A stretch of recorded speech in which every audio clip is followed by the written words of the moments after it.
வணக்கம். வணக்கம். நம்ம இன்னைக்கு இந்த வீடியோவில் எதை பற்றி பேச போகிறோம்னா, தேசிய அளவில் வலுவிழக்கிறதா காங்கிரஸ், பாஜகவை நோக்கி படையெடுக்கும் மாற்று கட்சியினர், இதை பற்றி தான் நம்ம இந்த வீடியோவில் டீட்டெயிலாக பேச போகிறோம். இப்போது தேசிய அளவில் பார்த்தாச்சுன்னா காங்கிரஸுடைய பலம் குறைஞ்சிட்டே இருக்குது நம்ம அப்படிங்கிற ஒரு எண்ணம் கடந்த 2 தேர்தலில் நமக்கு தெரிஞ்சிருக்கு. இப்போ 3வது தேர்தலில் காங்கிரஸ் சந்திக்க போகிறாங்க. ஆனால் இந்த 3வது தேர்தல் நெருங்கக்கூடிய நேரத்தில் பார்த்தாச்சுன்னா காங்கிரஸ் கட்சியில் உள்கட்சி பூசல் கூடிட்டே இருக்குது. அதே மாதிரி முக்கியமான கட்சிக்குள்ளாடி இருக்க முக்கியமானவர்கள் கட்சியை விட்டு பிஜேபிக்கு போகிறதையும் நம்மளால் பார்க்க முடியும். இப்போ இந்த இடத்துல எனக்கு என்ன தோணுதுன்னா, தேசிய அளவில் கம்யூனிஸ்ட்டை மாதிரி காங்கிரஸ் சித்தாந்தம் உடையுதோ அப்படிங்கிற ஒரு எண்ணம் எனக்கு வருது. காங்கிரஸில் சித்தாந்தம்ன்றது என்ன அடிப்படையில் இருக்குன்னு உள்ளதே கேள்விக்குரியாது. இதில் காங்கிரஸில் இருக்கிறவங்க இப்போ காங்கிரஸ் கட்சின்னு பார்க்கும்போது நம்ம விளவங்கோடு தொகுதியிலேயே என்ன இருக்குது, எம்எல்ஏ இருந்தவங்க திடீர்னு காங்கிரஸை விட்டு பிஜேபியில் போயிட்டாங்க. ஆமாம். அப்போ அவங்களுக்கு எதிராக வேலை செய்யணும், அதுக்குள்ளேயும் நிறைய பூசல்கள் இருந்துட்டுருக்கு. அவங்களுக்குள்ளேயும் என்ன இது தேர்தலுக்கு போட்டி போடுறதுக்கான இடம் கேட்டு, பொறுப்பு கேட்டு, தலைமைத்துவம் கேட்டு, இப்படியெல்லாம் இருக்கும்போது சித்தாந்தத்துக்கு அங்கே விலை மதிப்பு இருக்குதா அப்படின்னு உள்ளது யோசிக்க வேண்டிய. பொறுப்புக்காக தான் அந்த கட்சி. ஆமாம், பொறுப்புக்காக அதிகாரத்தை தேடி உள்ள பாய்ச்சலில் என்ன பண்ணிட்டு இருக்காங்க, கட்சியை சிதற விட்டுட்டு போயிட்டு இருக்காங்க. அவ்வளோ. நானும் அதை பற்றி தான் பேசினேன். அந்த அதிகாரத்தை தேடிய ஒரு பயணம் அப்படின்னு பார்க்கும்போது காங்கிரஸில் நம்ம இன்னும் இருந்தாச்சுன்னா நம்ம ஒரு அதிகாரத்துக்கு வர முடியாது. அது விஜயதரணி அக்காவை ஒரு பேட்டியில் சொல்லியிருப்பாங்க, காங்கிரஸ் வலுவிழந்துட்டு இருக்கு, தேசிய அளவில் ஒரு வலுவான எதிர்கட்சியாக காங்கிரஸ் இல்லை, காங்கிரஸால் இனி ஒரு அடுத்த கட்டத்துக்கு போக முடியாது, அந்த மாதிரி தான் பேசியிருப்பாங்க. அப்போ காங்கிரஸ் கட்சியில் இருக்க முக்கிய தலைவராக பார்க்கக்கூடிய ஒருத்தரை எப்படி பேசுமோ காங்கிரஸ் கட்சி ஏதோ ஒரு இடத்துல வலுவிழந்துட்டு இருக்கு அப்படின்னு நமக்கு தெரியுது. ஆமாம், காங்கிரஸ் வலுவிழந்துகிட்டு தான் இருக்கு. இப்போ அதை பாஜகவின் வளர்ச்சி அப்படின்னு பார்க்கறதா இல்லை காங்கிரஸின் வீழ்ச்சி அப்படின்னு பார்க்கறதா? காங்கிரஸின் வீழ்ச்சி அப்படின்னு தான் பார்க்க முடியும். காங்கிரஸினுடைய வீழ்ச்சி பாஜகனுடைய வளர்ச்சியாக இருக்காது. மாநில கட்சிகள் இருக்குது, அதை தாண்டி மத்தியில் வேறு கட்சிகள் இருக்குது. அப்போ இந்த கட்சிகளுடைய வளர்ச்சியாகத்தான் பார்க்க முடியுதே தவிர, அதில் இருந்து அந்த சித்தாந்தம் உடைஞ்சு போய் இதாகும்போது மக்கள் மத்தியில் நல்ல சித்தாந்தத்தை எதிர்நோக்கக்கூடிய தன்மை இப்போ இருக்குது. ஏன்னா ஊடக வெளிச்சம் இல்லைனாலும் நிறைய சமூக ஊடகங்கள் வழியாக மக்களுக்கு தேவையான சித்தாந்தங்களை கொடுக்கக்கூடிய கட்சிகளுடைய இதுகளை பார்க்கப்படுது. எல்லா கட்சியும் பார்க்குறாங்க. நாம் தமிழர் கட்சியினுடைய சித்தாந்தத்தையும் பார்க்குறாங்க, அடிப்படை கொள்கையும் பார்க்குறாங்க. அதே மாதிரி எல்லா கட்சியினுடைய இதையும் பார்க்குறாங்க. சிலவங்க ஏதாவது ஒரு காரணத்துக்காக மதம், சாதி, அரசியல் தன்மை, தங்களுக்கு தேவையான இருப்பு நிலைகளை தக்க வைத்துக் கொள்றதுக்காக வேறு கட்சிகளில் எல்லாம் இணைகிறாங்க. காங்கிரஸில் இருக்கிறவங்க பிஜேபிக்கும் நிறைய பேர் போகிறாங்க. கம்யூனிஸ்டில் இருந்து கம்யூனிஸ்டினுடைய தீவிர இதாக இருந்த குடும்பங்கள் ஒரு காலகட்டத்தில் அப்படியே இருந்து கம்யூனிஸ்ட்லேயே இருந்தவங்க காங்கிரஸ் கட்சியினுடைய வலுவிழப்புனால அந்த குடும்பங்கள் இன்னைக்கு பிஜேபியாகவும் வேறு கட்சியாகவும் மாறியிருக்கு. நம்ம கன்னியாகுமரி மாவட்டத்தை பொறுத்த வரைக்கும் பிஜேபியில் நிறைய பேர் சேர்ந்துருக்காங்க. நீங்கள் இப்போ சொன்னீங்க அந்த சித்தாந்தம் அப்படின்னு சொன்னீங்க. நம்ம தமிழ்நாடு, கேரளா இந்த ரெண்டையும் எடுத்து பார்த்தாச்சுன்னா சித்தாந்த வாக்குகள் அதிகமாக இருக்கக்கூடிய பகுதிகள் பார்த்தாச்சுன்னா கேரளா, தமிழ்நாடு. ஏன்னா இங்கே தேசிய கட்சிகளால் ஆதிக்கம் செலுத்த முடியாத பகுதி. கேரளாவில் இப்போ கம்யூனிஸ்ட் ஆண்டுட்டு இருந்தாலும் கம்யூனிஸ்ட் ஆண்டுட்டு இருக்கக்கூடிய ஒரே ஒரு மாநிலம்னு பார்த்தாச்சுன்னா அது கேரளா தான். கம்யூனிஸ்ட்டை நம்ம இப்போ தேசிய கட்சி அப்படின்னு பார்க்க முடியாது, அதையும் ஒரு மாநில கட்சி அளவுக்கு தான் சுருங்கி போச்சு. அப்போ அந்த சித்தாந்த ரீதியான வாக்குகள் அப்படின்னு பார்க்கும்போது தமிழ்நாட்டிலே ஒரு மத்தியில் இருக்கிற ஒரு கட்சியால் இங்கே ஆட்சி வர முடியல. இங்கே இருக்கக்கூடிய மாநில கட்சிகள் தான் தொடர்ந்து ஆதிக்கம் செலுத்திட்டு இருக்காங்க. ஆமாம், கம்யூனிஸ்டினுடைய சித்தாந்தத்தை பற்றி பேசும்போதும் இப்போ மாநில அளவில் தமிழ்நாட்டில் இருக்கக்கூடிய கம்யூனிஸ்டுகள் வலது இடதுன்னு சொல்லக்கூடிய கம்யூனிஸ்டுகளும் எதுவுமே என்ன இல்லை, அவங்களுடைய அடிப்படை சித்தாந்தத்தில் நிலைச்சு நிற்கலை. அவங்களும் மற்ற கட்சிகளோட கூட்டணிக்காக கிடைக்கிற சீட்டுக்காக காசுக்காக எல்லாம் தான் போய் நிற்கக்கூடிய நிலைமை. நான் தான் சொல்ல வந்தேன், அந்த கேரளா, தமிழ்நாடை பொறுத்த வரைக்கும் பார்த்தாச்சுன்னா தேசிய கட்சிகள் கூட இங்கே கிடைக்கிற சீட்டு போதும், இங்கே இருக்க மாநில கட்சிகளோட கூட்டணியை தான் எதிர்பார்க்குறாங்களே தவிர அவங்களுடைய ஒரு தலைமையிலான கூட்டணியில் அவர்களுக்கான இடஒதுக்கீடு அப்படின்னு இல்லை. இங்கே மாநில கட்சிகள் எத்தனை சீட்டு கொடுக்குறோ அந்த சீட்டில் நிற்கிறதுக்கு தான் தயாராக நிற்கிறாங்க. அதுவும் குறிப்பாக தமிழ்நாட்டில் திமுக, அதிமுக எவ்வளோ சீட்டு கொடுக்குறாங்களோ அதற்கு பின்னாடி போகிறதுக்கு தான் தயாராக நிற்கிறாங்க. பிஜேபி எதிர்ப்புன்ற ஒரு அடிப்படையில் அவங்க காட்டிக்கிறாங்களே தவிர சித்தாந்தத்தை வழிநடத்துறதுக்கு அவங்களுக்கு முக்கியத்துவம். நீங்கள் முதல்ல விஜயதரணி அக்காவை பற்றி பேசுங்க. விஜயதரணி அக்கா வந்து கட்சியை விட்டு போகிறதுக்கு இது ஒரு முக்கிய காரணமாக இருந்திருக்கு. தமிழ்நாட்டில் வந்து ஒரு மிகப்பெரிய தேசிய கட்சி, தமிழ்நாட்டில் இன்னைக்கு வரைக்கும் வந்து ஒரு தேர்தல் வரும்போது வந்து இடஒதுக்கீடு வந்து நம்ம அவங்கள்ட்ட போய் கெஞ்ச வேண்டியதாக இருக்குது. அவங்களே சொல்கிறாங்களே 3 தலைமுறையாக காங்கிரஸ் கட்சியில் இருக்கிறேன் அப்படின்னு. இப்போ கேரளாவில் பார்த்தாலும் முன்னாடி இருந்த காங்கிரஸினுடைய பெரும்புள்ளி மூத்த தலைவர்களில் ஒரு ஆளாக இருந்த அகில இந்தியாவில் கண்ணோத்து கருணாகர மாறார் அப்படின்னு சொல்லக்கூடிய கருணாகரன் மாறார்னு சொல்லக்கூடிய ஆள் முதலமைச்சராக இருந்தவர். அந்த அவருடைய இது காங்கிரஸ் கட்சிகளில் ராஜீவ்காந்தி இறந்தபோது அதுக்கு அடுத்து காங்கிரஸில் பெரிய தலைகள், அதாவது பிரதமர் ஆகிறதுக்கு பரிந்துரைக்கக்கூடிய ஆட்களில் ஒரு ஆளாக இருந்ததாக சொல்லப்படக்கூடிய ஆள். அவருடைய மக வந்து இன்னைக்கு பத்மஜா வேணுகோபால் நினைக்கிறேன், அவங்க பத்மஜா வேணுகோபால் நினைக்கிறேன். அவங்க வந்து இன்னைக்கு பத்மஜா தான் அவங்க பேர். அவங்க வந்து காங்கிரஸ்லேருந்து பிஜேபிக்கு நேற்றைக்கு போயிருக்காங்க. அந்த நிலைமைக்கு இன்னைக்கு கேரளாவிலையும் கேரளாவில் அப்படி வருமா அப்படின்னு உள்ள ஒரு எண்ணங்கள் ஏற்படும் போது காங்கிரஸ் மிகவும் வலுவிழந்த நிலைமையில் தான் இருக்குது அப்படின்னு உள்ள தன்மையில் இருக்குது. அதே மாதிரி மாநிலங்களிடையே ஒவ்வொரு இந்த தேசிய கட்சிகளுக்கு வந்து ஒருமைப்பாடு இல்லாமல் இருக்குது. பலகட்டமாக நடந்தக்கூடிய போராட்டங்கள், மாநில தேவைகள் அப்படின்னு வரும்போது இந்த மாநிலத்தில் இருக்கக்கூடிய தேசிய கட்சிகளுடைய தலைமைகளுக்கு அது பொஞ்சாமல் போயிருக்கு. இப்போ கேரளாவில் வந்து ஒரு போராட்டம் குறிப்பாக சொல்லணும், சபரிமலை போராட்டத்துக்கு கேரளா காங்கிரஸ் ஆதரவு தெரிவிக்குது, தமிழ்நாடு காங்கிரஸ் எதிர்ப்பு தெரிவிக்குது. இந்த மாதிரி உள்ள தன்மைகள் அவங்களுடைய இருக்குது. அதே மாதிரி இங்கே ஒரு பிரச்சனைக்கு இப்போது அங்கே கேரளாவிலேருந்து நமக்கு தண்ணி வரலைன்னு சொன்னால் இங்கே இருக்க காங்கிரஸால் அவங்களால பேச முடியலை. அவங்க நிலைப்பாடை உறுதியாக எடுத்திருக்காங்க. ஆனால் தமிழ்நாடு தான், அது ஆந்திராவா கர்நாடகா எந்த மாநிலமாக இருந்தாலும் தமிழ்நாடு மட்டும்தான் தேசிய கட்சிகள் வந்து ஈடுபாடு இல்லாமல். இங்கே அக்கா விஜயதரணி அக்கா விஜயதரணி வந்து எம்எல்ஏ இருந்தபோது நெய்யார் இடதுகரை சேனலில் வந்து தண்ணி கொண்டு வரணும் அப்படின்னு அவங்க பேசினாங்க. அதே இது கேரளாவில் இருக்க காங்கிரஸ் வந்து இந்த நம்ம முல்லை பெரியாரில் வந்து ஒரு 4 மரத்தை வெட்டி அந்த பராமரிப்பு பணிகள் செய்ய வேணும் அப்படின்னு கேட்டப்போ கூட மிகப்பெரிய எதிர்ப்பை காட்டினாங்க. அந்த எதிர்ப்புக்கு இவங்க வந்து இங்கே இருந்தவங்க அன்னைக்கு எதிர்ப்பு தெரிவிக்கலை. என்னுடைய மாநிலத்துக்கு தேவையான தண்ணியை இந்த நீர்ப்பெருக்கத்தை ஏற்படுத்துவதற்கு அந்த இதை தெளிவுபடுத்தணும், அந்த அணையை சுத்தப்படுத்தணும், அதுக்காக மரங்களை வெட்டணும்னு தமிழ்நாடு அரசினுடைய இதை அவங்க வந்து உதாசீனப்படுத்தினப்போ இவங்க அதற்கு எதிர்ப்பு தெரிவிக்கலையே.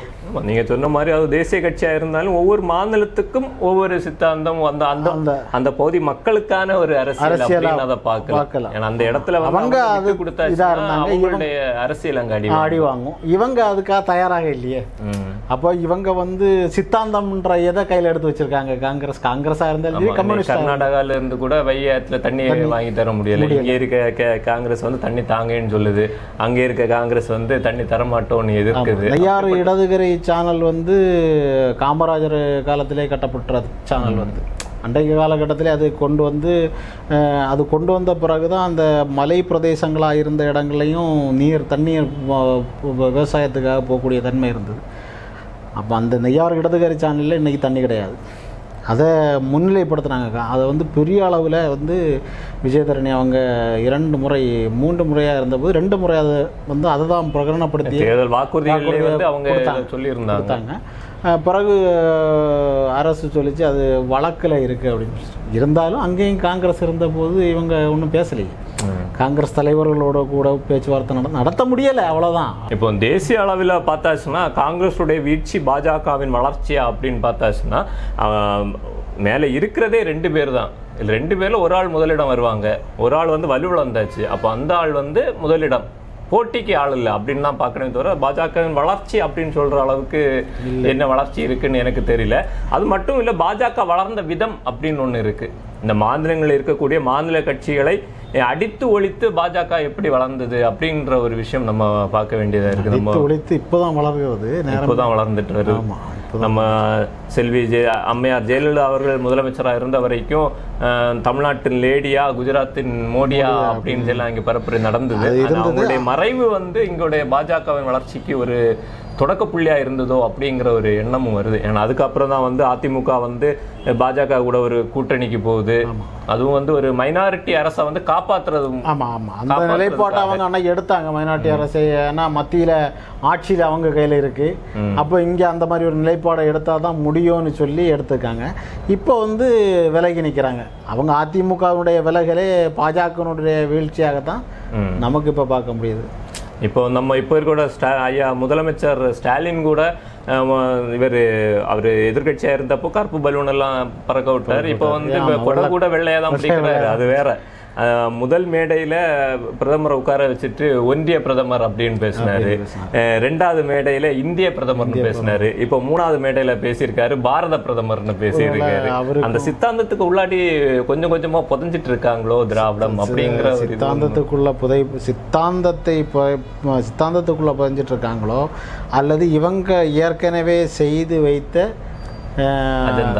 இதன் காரணமாக தவறின் காரணமாக புதைஞ்சிட்டு இருக்காங்களான்னு தான் பார்க்க வேண்டிய நிலைமை இருக்கு. மடியில கனம் இருக்கிறதுனால பயப்படுறாங்களோ, மடியில கனம் இருக்கிறதுனால கனத்தோட புதைகிறாங்க, அவ்வளவுதான். அப்போ இங்கேயும் சித்தாந்தம் அடிபடுது, அங்கேயும் தேசிய அளவிலான கட்சிகளும் மாநில அளவிலான கட்சிகளும் சித்தாந்தத்தை கடைபிடிக்காதனால தான் என்ன பண்ணுது, சித்தாந்தம் உடைஞ்சு போய் அவங்க வந்து மற்ற கட்சிகளில் போய் ஐக்கியமாகறாங்க. இப்போ மற்ற மாதிரி சாதாரணமாக ஒரு ஆள் வந்து இந்த கட்சியிலேருந்து அந்த கட்சிக்கு போனார், தன்னுடைய பதவி கிடைக்கல அப்படின்லாம் போனாருன்னு சொன்னால் வந்து ஏதோ சாதாரணமாக பார்க்கப்படுகிறது. பல தலைமுறைகள் 3 தலைமுறையாக இருந்தவங்க நாங்கள் காங்கிரஸ் கட்சியில் தான் இருந்தோம் அப்படின்னு சொல்லி வாக்கு கேட்டவங்களுடைய வாரிசுகளும் முதலமைச்சராக இருந்தவங்களுடைய வாரிசுகள் எல்லாம் இன்னைக்கு போகிறாங்க. இங்கே மட்டும் இல்லை, வட மாநிலங்களையும் அது நடந்துக்கிட்டு தான் இருக்குது. ஜார்க்கண்டில் வந்து என்ன இருக்குது, சிஎம்மாக இருந்தவங்களுடைய மனைவி வந்து போய் அவங்க ஒரே ஒரு எம்பியாக இருந்தாங்க. அவங்க கூட கீதா கவுடா, முதலமைச்சர் மது கவுடாவோட ஒய்ஃப், அவங்க வந்து போயிருக்காங்க. கீதா கவுடா வந்து அவங்க வந்து பாஜகவை எதிர்த்து நின்னதில் ஒரு எம்பி, எதிர்த்து பாஸ் ஆனதில் வெற்றி பெற்றதில் ஒரு எம்பி. அவங்க கூட என்ன பண்ணியிருக்காங்க, இன்னைக்கு பிஜேபியில் போய் சேர்ந்துருக்காங்க. எந்த அடிப்படையில் போகிறாங்க அப்படின்னு உள்ளது வந்து தெளிவாக பார்க்கும்போது பின்னாடி என்ன இதாக இருக்குமோ அப்படின்னு சொல்லி உள்ள எனக்கு அது எப்படி தோணுதுன்னா, இவங்க இருக்கக்கூடிய முக்கிய தலைவர்களுக்கு தெரிஞ்சிருச்சு. ஏன்னா இப்போ வெளியே போகிறவங்க யாருன்னு பார்த்தாச்சுன்னா நீங்கள் சொன்ன மாதிரி கேரளாவின் முன்னாள் முதலமைச்சராக இருந்தவரும் தேசிய அளவில் மிகப்பெரிய பொறுப்புகளையும் அடுத்த பிரதமராக வாய்ப்பு இருந்தக்கூடிய ஒருத்தருடைய மகளே போயிருக்கா.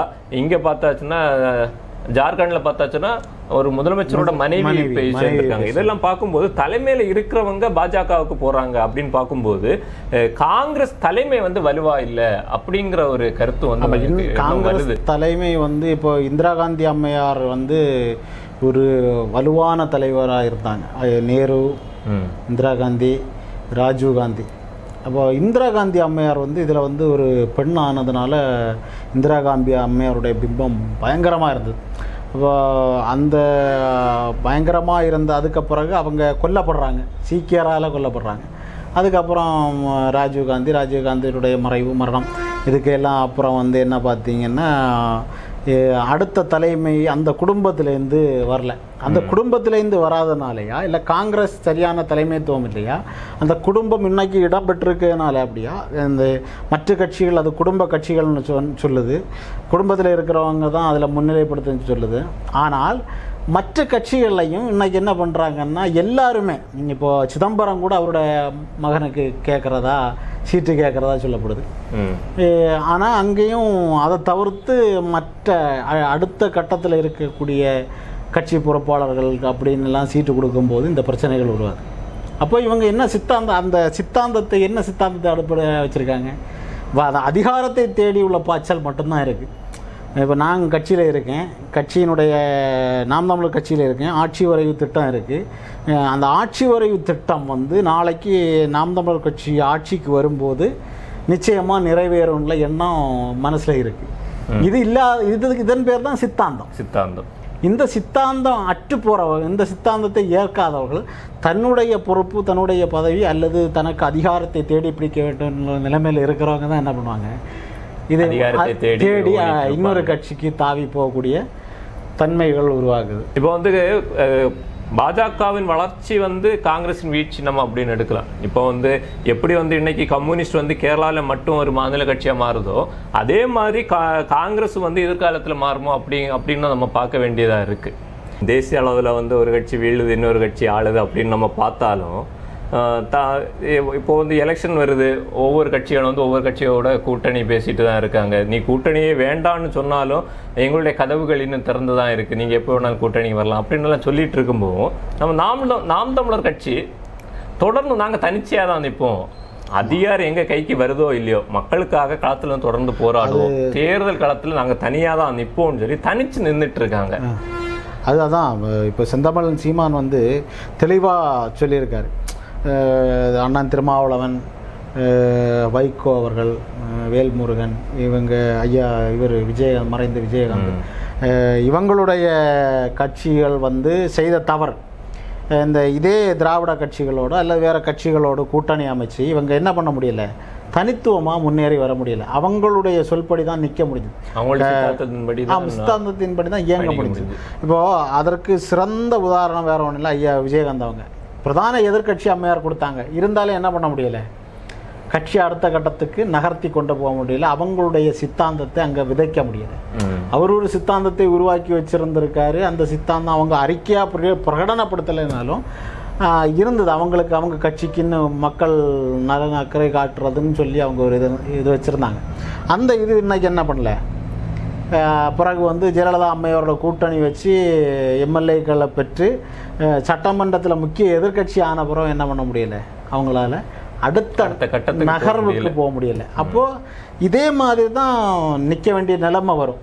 இன்னொருவனுக்கு அடிபடிந்து நிற்கக்கூடிய ஒரு நிலைமையை கூட்டணி வச்சா கண்டிப்பாக உருவாகும்.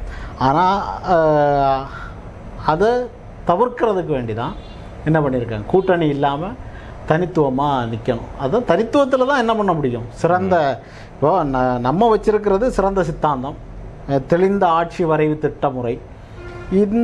இப்போது அதிகாரத்தில் இருக்கிறவங்க வந்து அதை எடுத்து செய்ய முடியுமான்னு கேட்டால் இப்போது இருக்கிற அதனால தான் சீமான் 2016 அந்த ஆட்சி வரைவு திட்டத்தை வெளிவிட்டுட்டு சொன்னார், நாங்கள் ஆட்சிக்கு வந்தால் இதெல்லாம் செய்வோம் அப்படின்னு சொன்னார். அப்புறம் தேர்தல் முடிஞ்ச பிறகு ஒரு அறிவிப்பு வந்தது, இதை வெளிப்படையாக வெளிவிட்டதே அடுத்து ஆட்சியில் இருக்கக்கூடியவங்களாவது இதை எடுத்து செய்யுங்க, மக்கள் நல்ல அக்கறை கொண்டாவது இதை செய்யுங்க.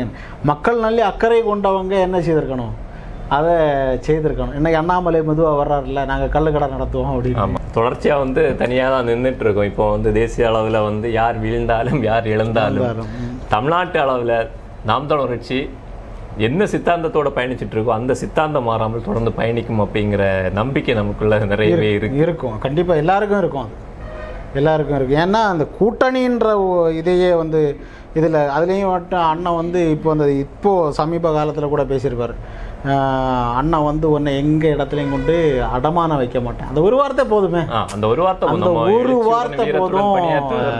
ஆமாம், அதுவே போதும்.